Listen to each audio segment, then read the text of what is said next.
Question number 1201.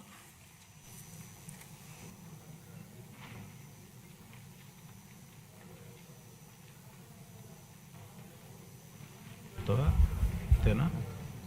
Okay, right.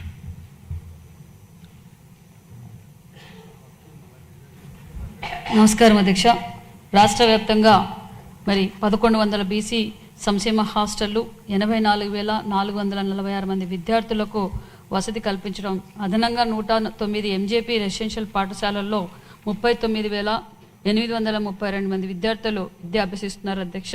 అంతేకాకుండా 10 కొత్త MJP residential పాఠశాలకు స్థాపనకు అనుమతి మంజూరు చేయబడినది. అలాగే 6 రెసిడెన్షియల్ పాఠశాలకు రెసిడెన్షియల్ జూనియర్ కళాశాలగా అభివృద్ధి చేయడానికి ఆమోదం ఇవ్వబడింది అధ్యక్ష. ఎంటీఎఫ్కు 420.72 కోట్లు, అదేవిధంగా ఫీజు రీఎంబర్స్మెంట్కు ఆర్టీఎఫ్ కోసం 933.76 కోట్లు కేటాయించబడింది అధ్యక్ష. పిఎంఎస్ఎస్వి పథకం కింద ప్రీ మెట్రిక్ మరియు పోస్ట్ మెట్రిక్ స్కాలర్షిప్ల కోసం 145 కోట్లు విడుదల చేయబడింది అధ్యక్ష. అంతేకాకుండా 3,05,840 మంది విద్యార్థులకు లబ్ధి పొందారు అధ్యక్ష.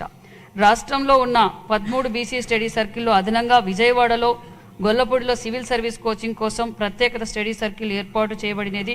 మెగా డిఎస్సి కోచింగ్కు బీసీ స్టడీ సర్కిల్ ద్వారా 6,364 మందికి అదనంగా అందులో 281 మంది డిఎస్సికి ఎంపిక అయ్యారు అధ్యక్ష. పూర్వ జిల్లా కేంద్రాల్లో 13 బీసీ భవన్లు అనుమతి మంజూరు చేయబడింది. చిత్తూరు మరియు శ్రీకాకుళం జిల్లాలో నిర్మాణం పనులు పూర్తి అయ్యాయి. ఏలూరు, నెల్లూరు, కర్నూలు జిల్లాల్లో పనులు పురోగతిలో ఉన్నాయి. వీటి కోసం 18 కోట్ల రూపాయలు వెచ్చిస్తున్నాం. అంతేకాకుండా డీబీటీ, నాన్ డీబీటీ విధానాల ద్వారా మత్స్యకారులకు సముద్ర చేపల వేట నిషేధకాల సమయ పథకం కింద తల్లికి వందనం, దీపం 2, ఆటో డ్రైవర్ సేవలో ఎన్టీఆర్ భరోసా, సామాజిక భద్రత పెన్షన్ వంటి పథకాల కింద 33,331.25 కోట్లు, అంటే 1,59,99,934 మంది లబ్ధిదారులకు అందించాం.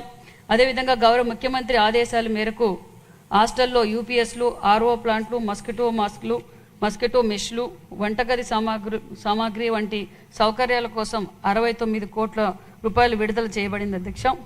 అదనంగా 1,291 మందికి శానిటేషన్ సిబ్బంది మరియు 142 మంది కుక్కు కమాటీలు హాస్టల్లో నియమించబడినాం.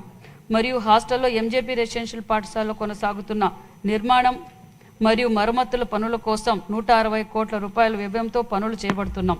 స్వచ్ఛ భారత్ మిషన్ కింద అవసరానికి అనుగుణంగా హాస్టల్లో 971 టాయిలెట్స్ కూడా మంజూరు చేయబడింది. పనులు నిర్మాణంలో కొనసాగుతున్నాయి. ఎంజేపీ రెసిడెన్షియల్ పాఠశాలలో అందరి విద్యార్థులకు ట్రాక్ సూట్లు మరియు షూలు కూడా పంపిణీ చేయబడినవి. విద్యార్థులకు టేకులోడు, సింహాచలం ఎంజేపీ పాఠశాల యందు ప్రత్యేకంగా ఐఐటి, నీట్ కోచింగ్ క్లాసులు కూడా ఏర్పాటు చేయబడినది. సూపర్ ఫైన్ రైస్ కూడా అందజేస్తున్నాం. ఎన్నికల సమయంలో ఇచ్చిన మేనిఫెస్టో ప్రకారం స్వర్ణకారుల కార్పొరేషన్ స్థాపన, గీత కులాలకు మద్యం దుకాణాలలో 10% రిజర్వేషన్ అమలు, 2026 ఏప్రిల్ 1 నుండి చేనేతలకు 200 యూనిట్లు, పవర్లూమ్కి 500 యూనిట్లు ఉచిత విద్యుత్ సరఫరా, నాయి బ్రాహ్మణుల కమ్యూనిటీ సెలూన్లకు ఉచిత విద్యుత్ సరఫరా 150 యూనిట్ల నుండి 200 యూనిట్లకు పెంపు. రెండో ప్రశ్నకు అధ్యక్ష, బీసీలో అభివృద్ధి కోసం ఖర్చు చేసిన మొత్తం వివరాలు 24-25 సంవత్సరంలో వివిధ ఆర్థిక సంక్షేమ పథకాల కింద బీసీ కార్పొరేషన్ ద్వారా డీబీటీ మరియు నాన్ డీబీటీ విధానాల ద్వారా 31,331.25 కోట్లు వ్యయం చేయబడగా 1,59,99,934 మందికి బీసీ లబ్ధిదారులకు ప్రయోజనం పొందారు అధ్యక్ష.